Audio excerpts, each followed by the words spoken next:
4radio.com. Terrestrial Silver was founded in 1997. Our goal today remains the same as it was back then, to provide you, our customer, with a quality custom buckle at an affordable price. From 1 to 100, our buckles are all made one at a time by hand. Our only limit is your imagination. Give us a call today at 800-550-7535 and let us help you design your next trophy buckle. That's Terrestrial Silver, Llano, Texas. Find us on Facebook or at terrestrialsilver.com. Proud to be part of She's Gone Country with the CB Cowgirls.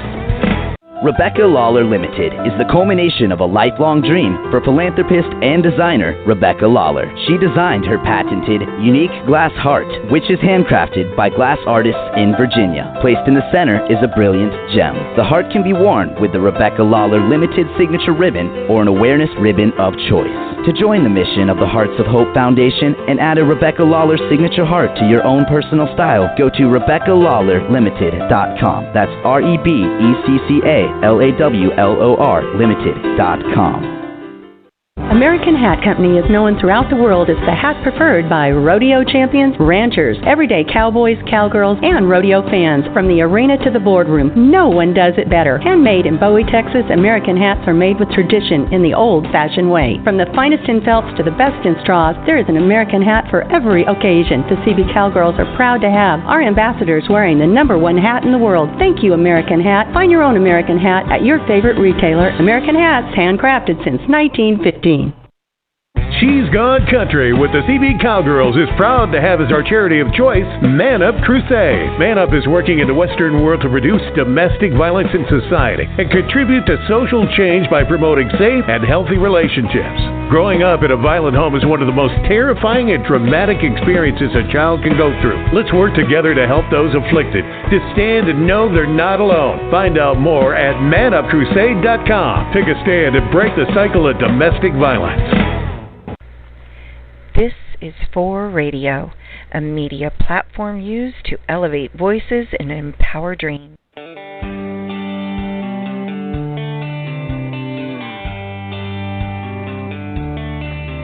All right, rodeo fans, it's time for She's Gone Country with the CB Cowgirls. Introducing your host, Becky Christensen, and co-host Vicki Christensen O'Shields. Presented to you by Boyd Gaming. Hey, let's ride.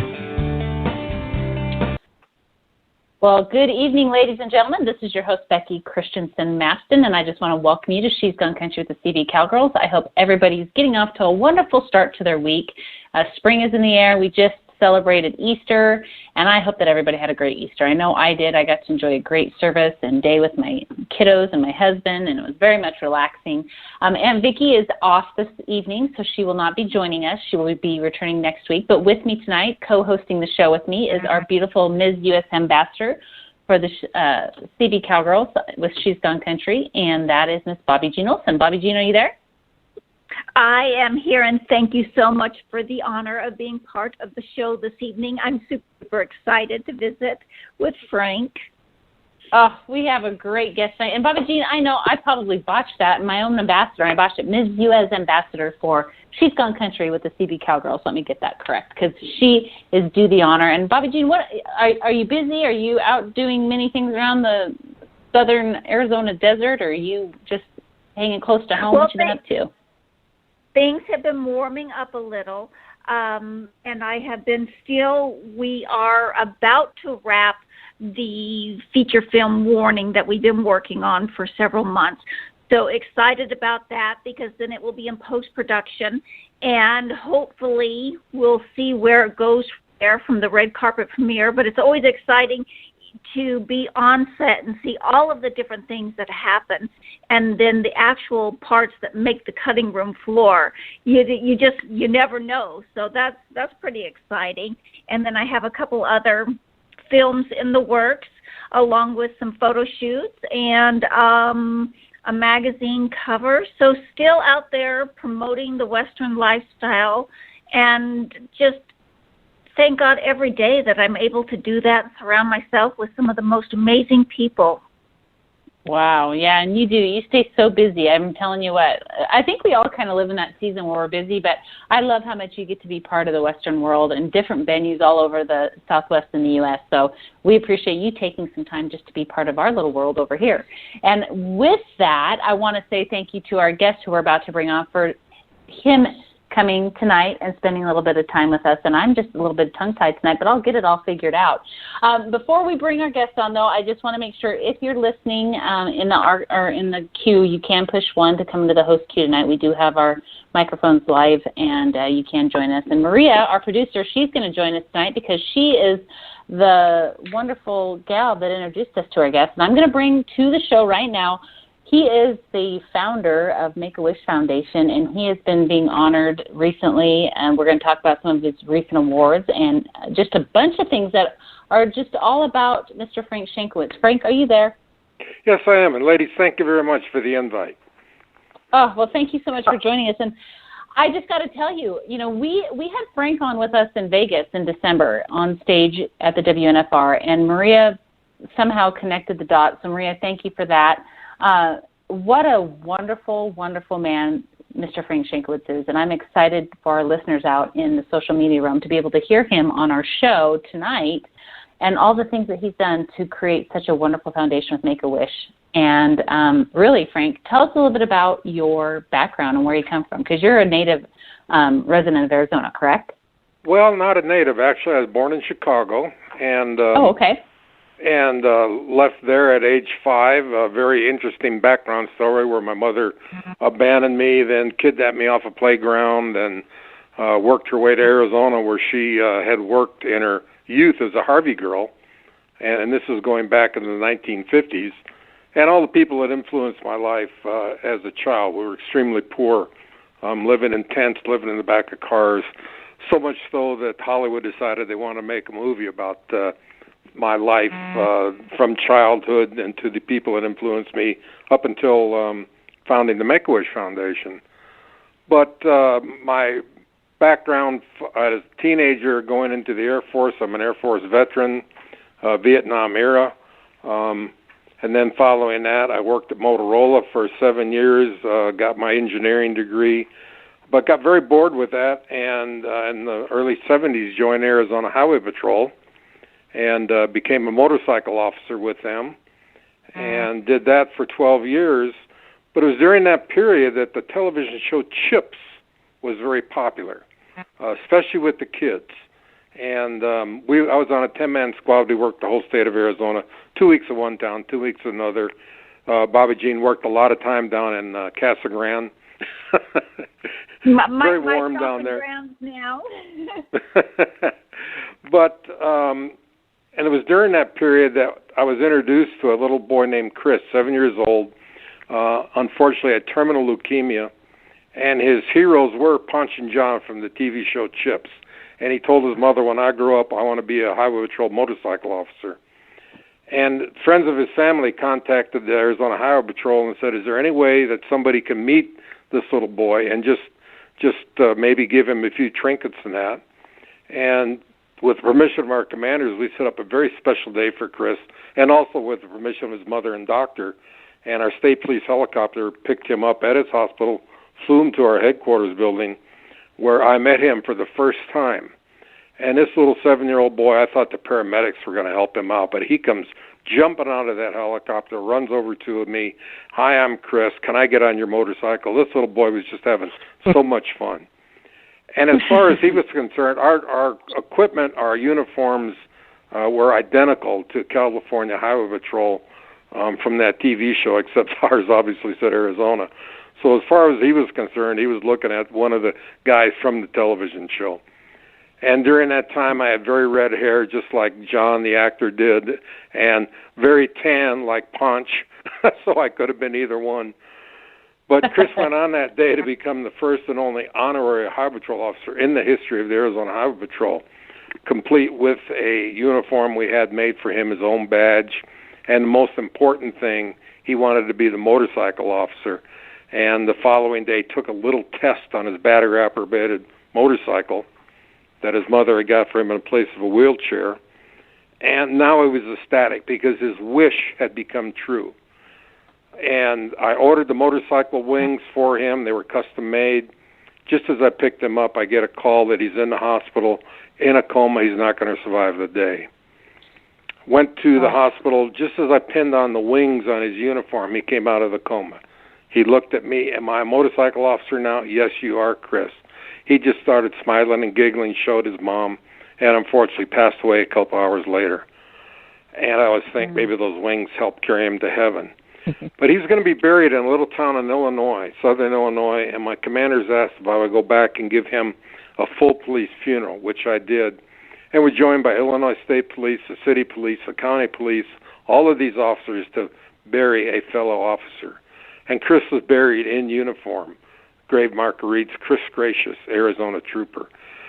But flying home to Arizona, I just started thinking, here's a little boy who had a wish, and we made it happen. Why can't we do that for other children?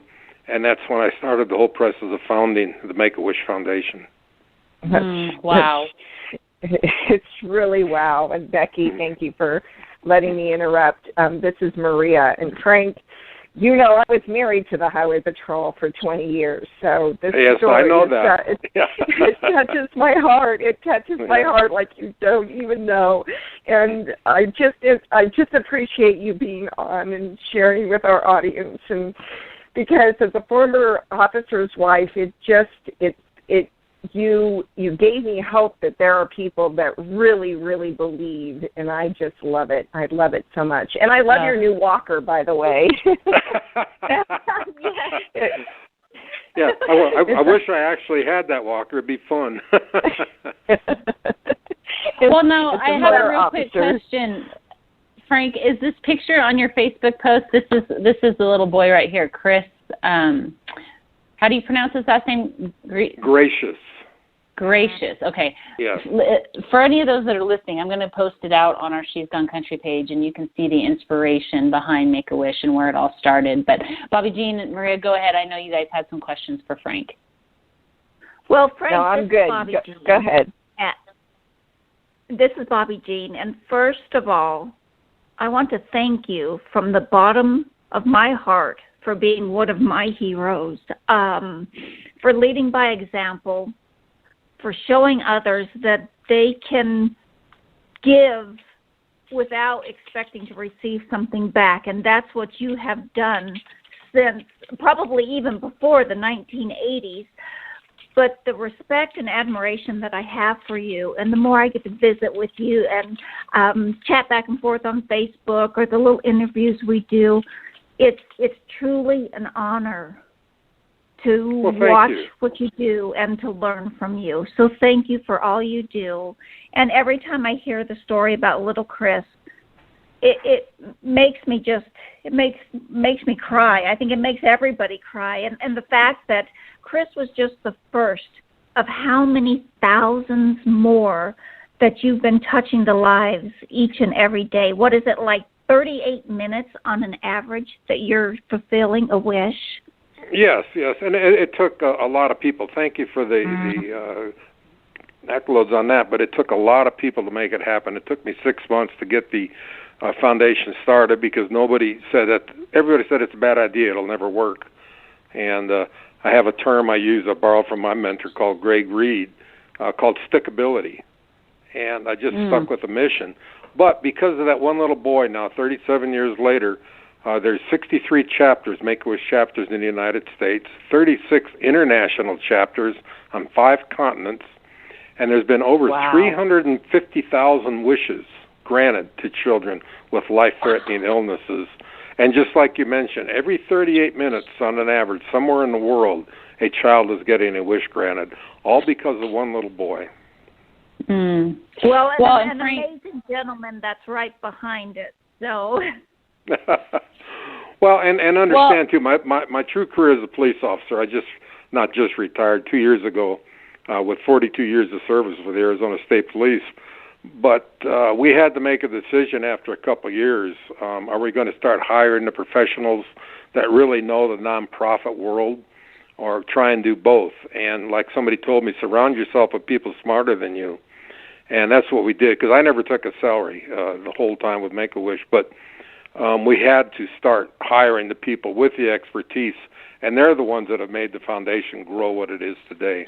Always surround yourself with smarter people. Yes, I agree with you on that one, because you are only as good as the team that supports you, and I learned that valuable lesson over the last 4 years with everything that we've been doing. And Frank, I love, if you go to wishman1.com, it's Frank's website, and we're going to talk about Wishman and what that's all about, but you always say that you're not selling a product or a program, you're only selling a message, and that message is pay attention, because every day is an opportunity to change a life. And I really think you've carried that message forward, and it all started, it's just that whole one random act of kindness and how that can change and have a ripple effect across the world, across generations, across cultural barriers. I really think you have just struck a home run, and in doing so, they are taking the time out to do some honoring of you and all your hard work. And so let's talk a little bit about this term that has been coined your name, and that's the Wishman. What is behind the Wishman? I believe there's a book and a movie, correct? Yeah, it's very humbling, but honor too. Just as I was getting retired a few years ago, I met a gentleman in San Diego named Greg Reed, and he had heard me speak at a Make-A-Wish event, and he says, how much do you charge for your speaking? And I said, I don't charge for Make-A-Wish. It's my foundation. We're trying to raise money for the children. He said, no, on your own. I understand you're going to retire pretty soon. What are you going to do for a additional income or a new career? And he launched this whole new career for me with the speaking. I'm going to boast a little bit. Last year I was voted number one in Forbes magazine, number one speaker. And through him, I met some people. First, the publisher, they said, we want to have you write a book about your life. And then just a couple of years ago, Hollywood, as I call it, knocked on the door and said, we want to do a feature motion picture. And as Bobby Jean knows how that all works, but we are in, I say we, the studio, independent production, is in pre-production right now. Filming is scheduled to start in northern Arizona this June, with a hopeful release date at Sundance in next February 2018. So everything's coming in place on it. The studio keeps me very involved. They hired me as a location manager, technical advisor, and so far it's been a lot of fun. So we'll see what happens on that. But very humbling.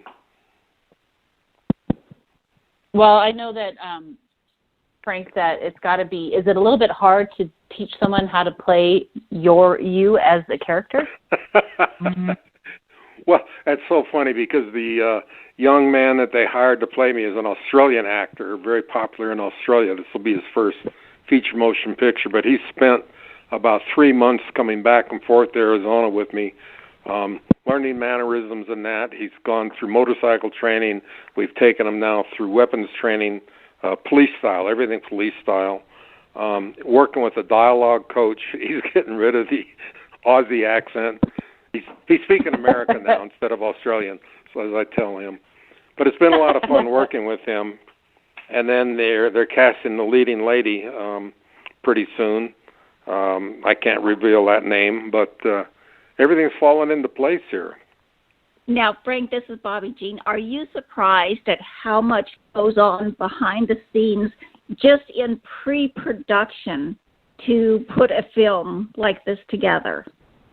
Well, yes and no. I've been involved with several TV shows where I was hired as technical advisor, and in fact was a actor and type of a real reality type thing. So I'm familiar with the whole process, but it is still fun to watch it together. As technical advisor, it's the most boring job in the world. You sit there all day, 15, 16 hours.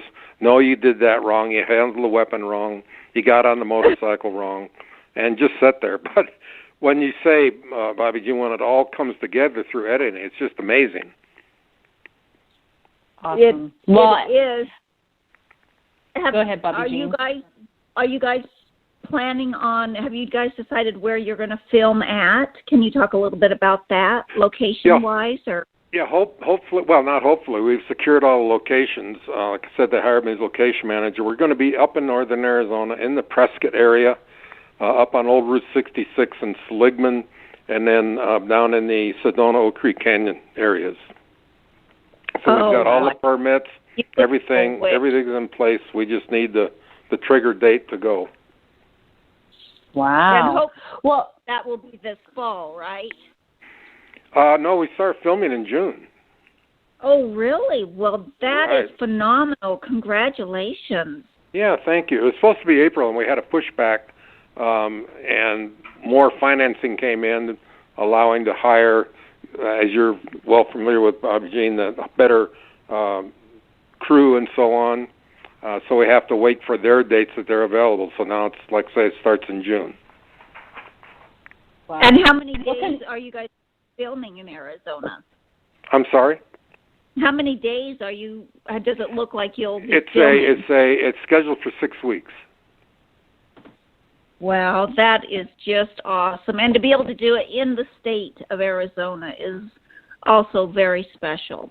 Well, that in my hometown also. As a young boy, I was raised in Seligman, Arizona, up on Route 66. Went to grade school there, and they're going to recreate the movie is a period piece from 1950 to 1980, from my age, 10 years old, to my mid-30s. And especially to go up in that little town of Seligman where so many people helped me. In fact, when my mother left me when I started 7th grade, she said, "You're on your own." The townspeople took me in. And it's just be able to pay back, because a lot of those people are still alive and still close friends. So we get to feature them, their names in the movie. That's pretty amazing. It's gonna be a good movie. And I did want to ask real quick, how do you have your book as well? How do folks get a hold of your book if they want to get a copy? It's available on Amazon, and just Wishman book on Amazon. Or you can also contact me on Facebook. A lot of people have said, "How do I get an autographed copy?"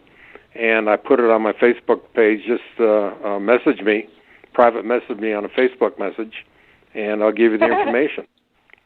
Okay, I'll private message you right now because I would like an autographed copy. I was going to download it on. Well, I was going to just thinking, great, if it's on Amazon, I can download it onto my Kindle and I can just read it there. But I would prefer to have a real hard copy with an autograph. So that would be wonderful. So I will do that. Okay. I want to talk just a little bit. There's a couple questions I have for you. And the first one I want to ask is, we met in Vegas, and you were down there during the WNFR. And I want to talk a little bit about how we've entwined and what it is about the Western world that you are connected to while you're over here as a patrolman, Make-A-Wish Foundation doing this, because you always have a black hat on. So I want to know the story behind that. Well, it's not always a black hat. I'll be in Dallas, in fact, later this week with a different color hat. Cowboy hat. Oh, yeah, cowboy hat.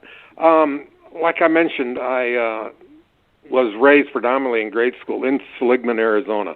And Seligman, Arizona was a railroad town. It was several of the big ranches on there, the Green Cattle Company, the Diamond A, and that was a division point, and also the stockyards. So it was all cowboys and then the railroad people. And my closest friends were some of the ranch kids, and starting at 10 years old, started learning that cowboy way of life. You would go out and visit your friends, and when you did that, you worked. You helped with the chores. Isn't that amazing? Yeah. If you wanted to go out there, you worked. You help with the chores. You learn how to take care of the cattle, horses, learn how to ride. Eventually, help a little bit in roundup. Doing the kids' chores, just doing the wrangling and so on, getting the branding fires going. Strictly the kid chores, but just love that way of life, and especially the integrity and the character of the cowboys working with. And, of course, the biggest thing was you work hard, and they fed you good, which was always an issue. Yeah, well, it was always an issue growing up. Where's the next meal coming from? But just appreciated that way of life. What you're saying is you liked those calf fries, didn't you? Oh, yeah. Yeah, I learned that right away, yes. So it just stuck with you. I think it's continued. wonderful. Yeah, and then just continued that way of life, even though ended up moving up to Prescott later on. And majority of my friends, again, were from the surrounding ranches. And where I live right now is big farmer ranch land that was sold off into acreages. But it's just the way of life, the integrity of the cowboy, the cowboy way of life.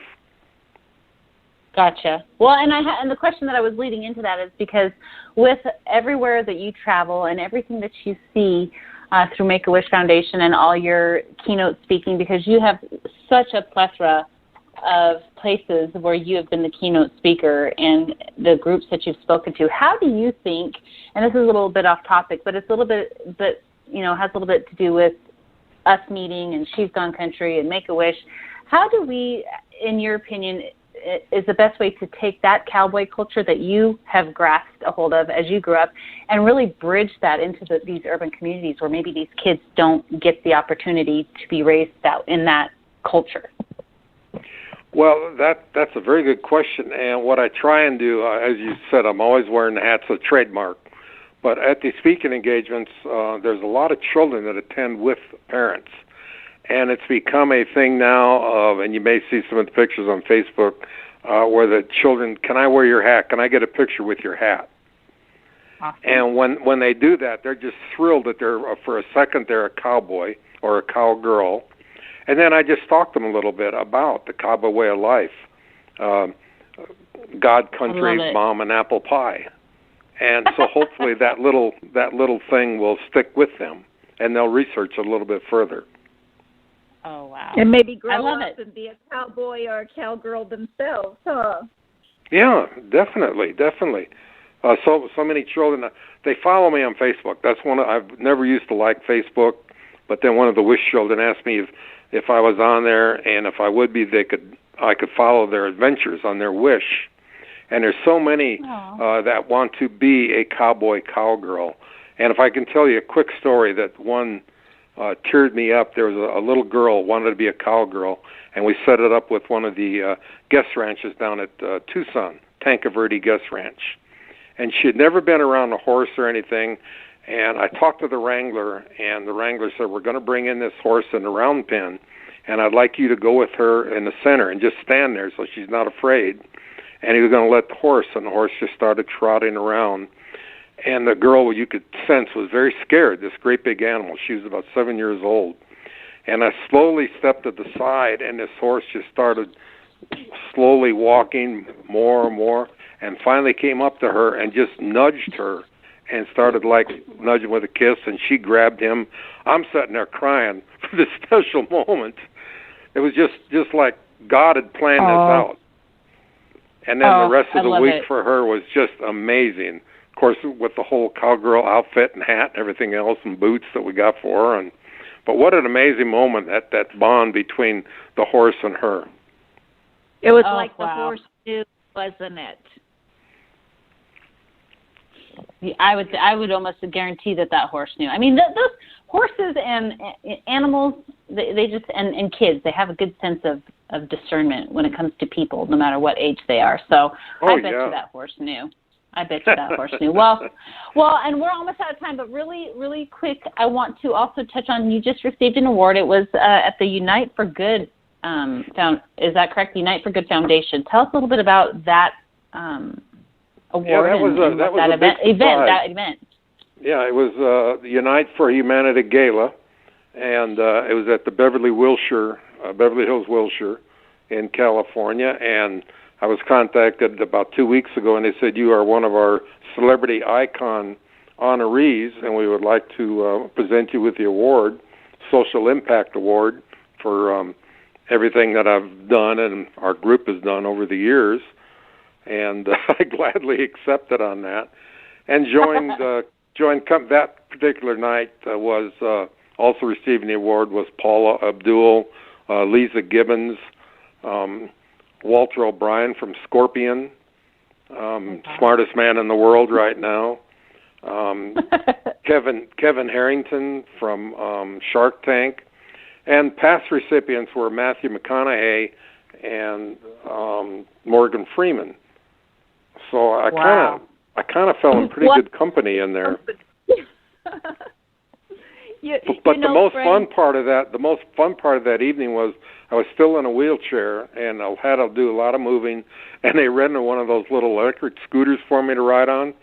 I had more fun at the Beverly Wilshire zooming up and down the hallways and running into things and knocking things over. I call it my mini Harley.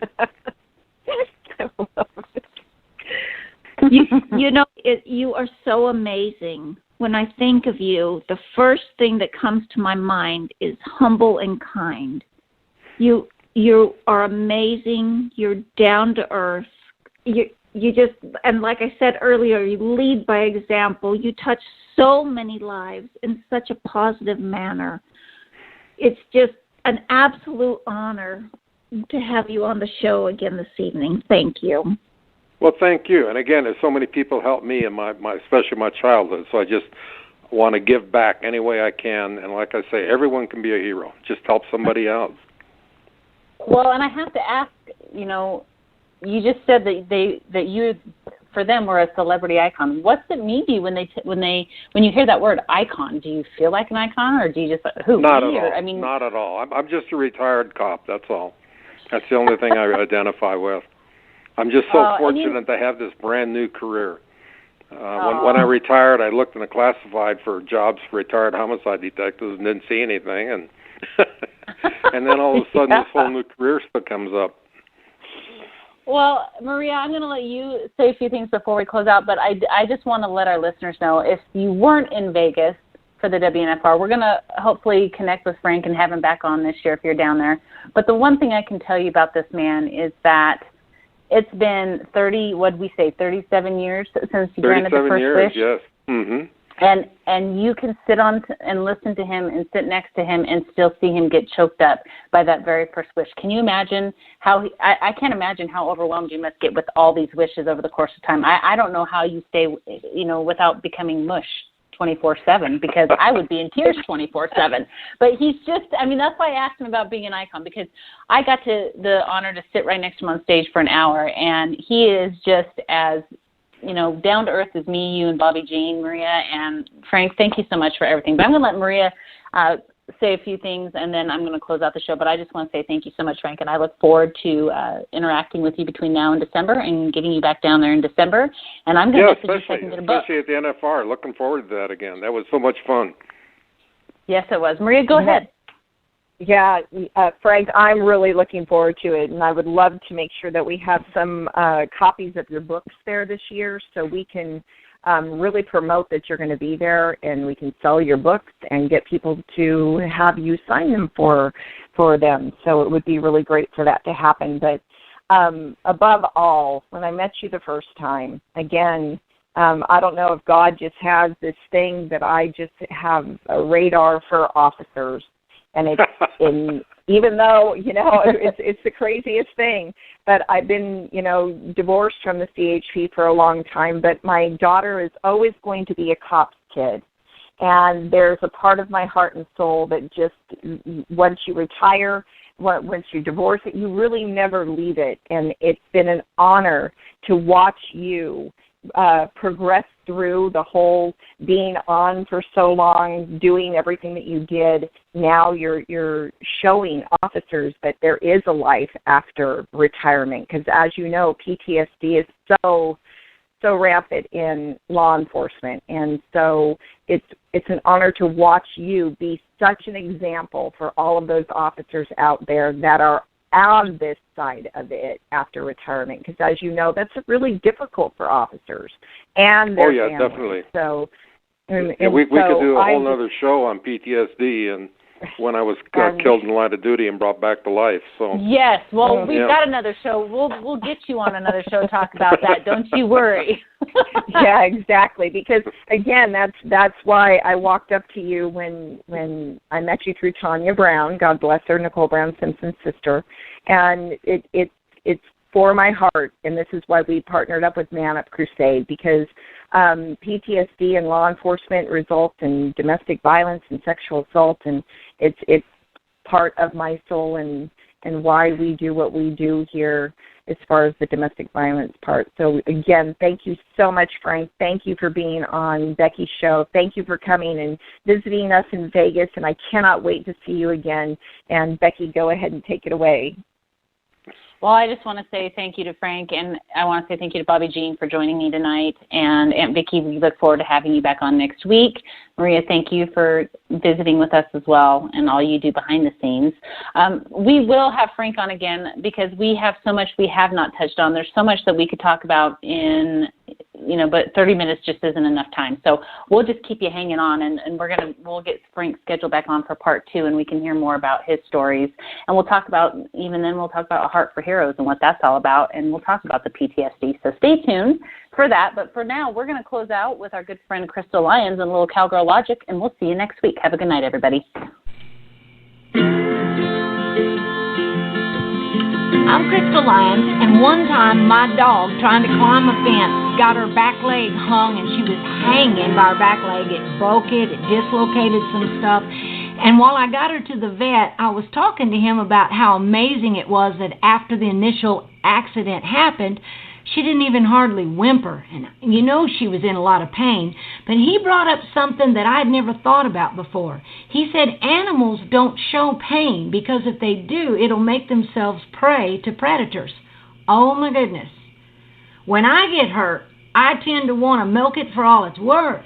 We tend to talk about our sickness, our broken heart, our disadvantaged self, and we love to parade our victimized selves around for all to sympathize with. And while that will get us some mileage among the sympathetic, after a while it actually retards the healing process and aids in keeping us weak and vulnerable. It is well said that we can't be pitiful and powerful. We need to learn what the animals know. Woundedness makes us vulnerable to predators. When wounded, one needs to stay close to those who can be trusted to protect us while we're vulnerable. But we can't live our life always leaning on the strength of others. We've got a purpose in our heart to do whatever it takes to become strong and whole within ourselves. And while a person is in the healing process, it's wise to practice being strong. Let the past go. Don't continue to play those old tapes in your head. And if I do my part, I can trust God to do His. Some things simply cannot be healed without His touch. What courage Camo showed while going through pain. Geez, God, help me be as good as my dog. I'm Crystal Lyons, and this is Cowgirl Logic. For more, go to cowgirllogic.net.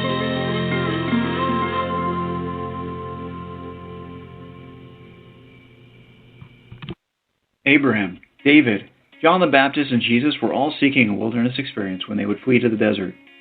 Join Higher Ascent for a one-day or multi-day wilderness experience where we seek God in the stillness. Visit us at higherascent.com.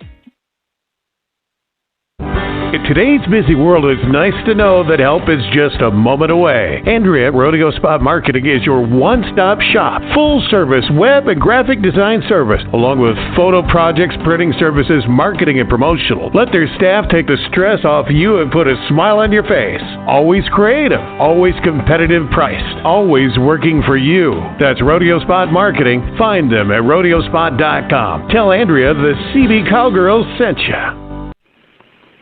Travel back in time to a new generation. Hi, this is Tamara with 4radio.com at Tamara's Table.